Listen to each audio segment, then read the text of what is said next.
आज आपण एक शाब्दिक खेळ खेळणार आहोत. अर्धवाक्य मी बोलून दाखवणार आहे, त्याच्यासमोर काय येणार हे तुम्हाला सगळ्यांना सांगायचं आहे. ठीक आहे, चला तर मग तयार आहात तुम्ही? साफिक, यश गावाला.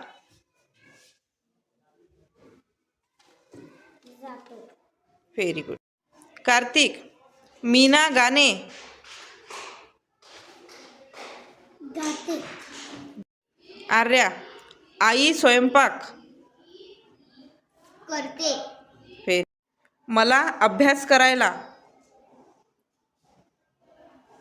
आवडते. लक्ष्मी, आम्ही कबड्डी. खेळतो.